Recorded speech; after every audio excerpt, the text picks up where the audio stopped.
ក៏ទៅណាមិនឆ្ងាយអំពីរឿងស្តីងនៅកម្ពុជាផងដែរហើយនឹងជាកិច្ចខិតខំប្រឹងប្រែងរបស់លោកប្រធានាធិបតីសហរដ្ឋអាមេរិកលោក Donald Trump ផងដែរបាទលោក Donald Trump ហើយនឹងលោក Zelensky ប្រធានាធិបតីនៃប្រទេសអ៊ុយក្រែនបានជួបប្រជុំគ្នានៅថ្ងៃនេះបាទអស់រយៈពេលជាង2ម៉ោងបាទនៅក្នុងថ្ងៃអាទិត្យនេះតែម្ដងគឺហើយក្រោយពីកិច្ចប្រជុំនឹងឡើងគឺមេដឹកនាំទាំងពីរបានសម្ដែងនៅសុទិដ្ឋិនិយមបាទអំពីរូបមន្តឬក៏ពិធីដែលស្វែងរកសន្តិភាពនិងបញ្ចប់សង្គ្រាមដែលគេហៅថាសង្គ្រាមដែលធំជាងគេបំផុតនៅក្នុងអឺរ៉ុបក្នុងរយៈពេល80ឆ្នាំមកនេះហើយគឺក្នុងពេលកន្លងមកគឺលោកត្រាំបានស្នើឡើងថាគឺលោកមានកិច្ចការមួយចំនួនទៀតដែលនៅសេសសល់ដែលលោកត្រូវតែធ្វើយ៉ាងណាសម្របសម្រួលឲ្យបានឥឡូវនេះប្រហែលជាសម្របសម្រួលបានអស់ហើយណាប៉ុន្តែនៅក្នុងពេលធ្វើថ្លែងសន្និសីទសារព័ត៌មានទ្វេភាគីនោះគឺបើទោះបីជាបង្ហាញនៅសុទ្ធិដ្ឋិនិយមក៏ដោយក៏នៅមានបញ្ហាឧបសគ្គជាច្រើនចម្បងទៀតដែលនៅកើតមានឡើងក្នុងនោះគឺធ្វើយ៉ាងណាដើម្បីឲ្យមានសន្តិភាពយូរអង្វែងជាប់ជានិរន្តរ៍ហើយគឺមិនមែនជាកិច្ចព្រមព្រៀងដែលព្រមព្រៀងតែពេលនោះទេហើយធ្វើយ៉ាងណាឲ្យបានខាងរុស្ស៊ីនឹងគឺទទួលយកជាសាធារណៈនៅចំណុចទាំង20ផែនការសន្តិភាពទាំង20ចំណុចនេះផងដែរបាទហើយបញ្ហាដែលនៅសេសសល់ជាបញ្ហាធំនោះគឺតកតងជាមួយនឹងការគ្រប់គ្រងនៅតំបន់ Donbas គឺតំបន់ Donbas នេះហើយដែលរុស្ស៊ីក៏ចង់បានតាំងពីពេលចាប់ផ្ដើមសង្គ្រាមដំបូងចាឥឡូវនេះគឺបញ្ហាគ្រប់គ្រងកន្លែងនេះតើនឹងទៅធ្វើយ៉ាងណាគឺមួយទៀតគឺធ្វើយ៉ាងណាធានាឲ្យបាននៅខាងសន្តិសុខពីសហរដ្ឋអាមេរិកឲ្យធានាសន្តិសុខឲ្យអ៊ុយក្រែនផងដែរហើយ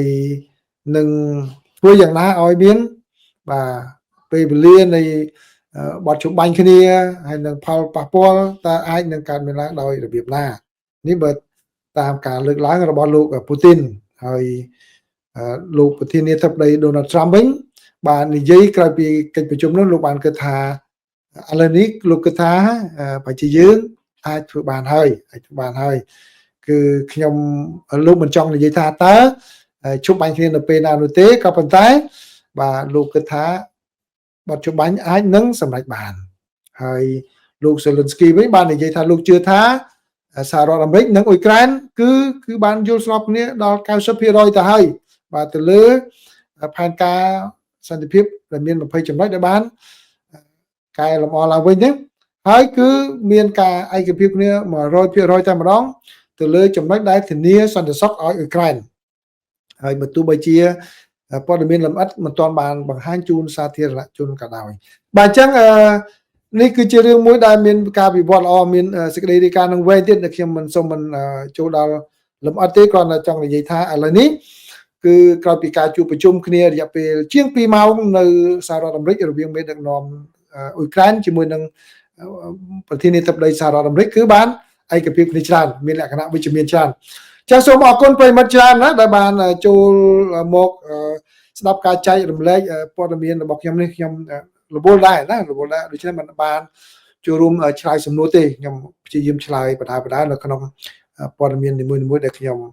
ចែករំលែកនេះបាទគឺ Cambo Farm គាត់ថាស្ដាប់លោកពូមានអារម្មណ៍ធូរទ្រូងតែពេលស្ដាប់បាទវាស៊ីសងទៅលើការមើលបញ្ហានិងការយល់ដឹងអំពីបញ្ហាជួនកាលយើងពិបាកបន្ទោសអ្នកមួយចំនួនដែលគាត់ចែករំលែកនេះគាត់មើលតែអ្វីដែលពេលបច្ចុប្បន្ននេះទេបាទអញ្ចឹងគឺថា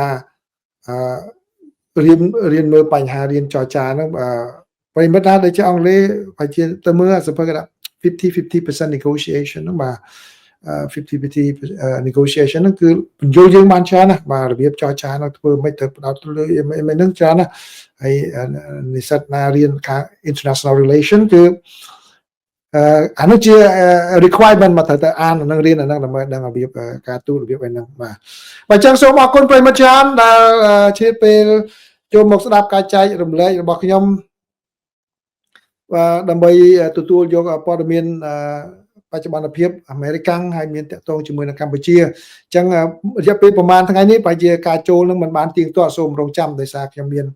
ធុរៈរវល់ផ្ទាល់ខ្លួនអញ្ចឹងខ្ញុំព្យាយាមចូលមកចែករំលែកពីព្រោះអីខ្ញុំយល់ថាជាការចូលរួមចំណែករបស់ខ្ញុំមួយទៀតទៅដល់ប្រិយមិត្តទាំងអស់ក្នុងការទទួលបានចំណេះដឹងនិងការពិនិត្យមើលស្ថានភាពហ្នឹងពេលខ្លះវាកុំឲ្យមានការលំបាកពេកពីព្រោះរបៀបនៃការចែករំលែកនឹងខុសគ្នាណាអ្នកខ្លះគាត់យើងមិនអាចបន្ទោបានទេចំណេះដឹងរបស់គាត់មានកម្រិតគាត់មានរបៀបវិរៈនៅក្នុងនោះទៀតគាត់អាចនិយាយអីតាមអ្វីនឹងផ្សេងទៅហើយខ្ញុំអត់មានរបៀបវិរៈទេបាទហើយការចេះដឹងរបស់ខ្ញុំក៏មានផ្សេងយ៉ាងដូចនេះខ្ញុំចែករំលែកទៅតាមប៉ុណ្ណឹងទៅបាទអញ្ចឹងសូមអរគុណសូមជម្រាបលា